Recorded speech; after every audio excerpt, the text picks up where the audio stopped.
নমস্কার বন্ধুরা, মজুমদার গাইডেন্স চ্যানেলে আপনাদের আবারও স্বাগত জানাই। আশা করি আপনারা সকলেই ভালো আছেন।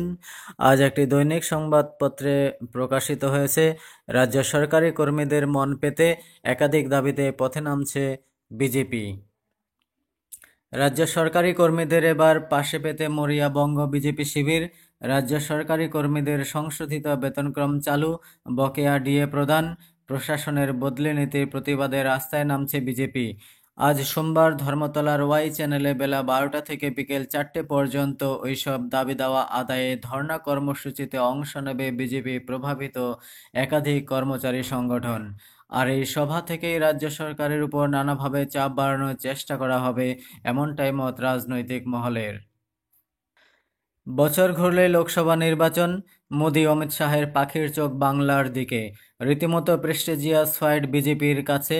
আর সেই কারণে ভোটের আগেই সরকারি কর্মচারী পরিষদ, শিক্ষক, প্রাথমিক শিক্ষক, বিদ্যুৎ কর্মচারী পরিষদ সহ গেরুয়া শিবিরের একাধিক সংগঠনের ময়দানে নামানোর চেষ্টা চালাচ্ছে বিজেপি নেতৃত্ব। আর এই লড়াইয়ে কিছুটা হলেও শক্ত মাটি পেতে পারে রাজ্য সরকারি কর্মীদের ক্ষোভকে কাজে লাগানো যায়। কারণ রাজ্য সরকারি কর্মীদের ক্রমশ ক্ষোভ বাড়ছে। 3 বছরের বেশি সময় পার হয়ে গেলেও ষষ্ঠ বেতন কমিশন তার রিপোর্ট জমা করেনি। তার উপর ফের 6 মাসের জন্য কমিশনের মেয়াদ বাড়ানো হয়েছে।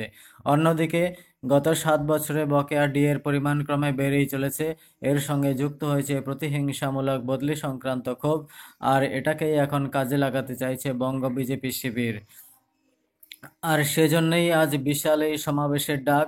মনে করা হচ্ছে 1000 খানেক রাজ্য সরকারি কর্মী এই সভায় যোগ দেবে। আর এই সভা থেকে একাধিক ইস্যুতে কিভাবে রাজ্য সরকারের উপর চাপ বাড়ানোর রাস্তা বের হয় সেদিকেই তাকিয়ে সব মহল।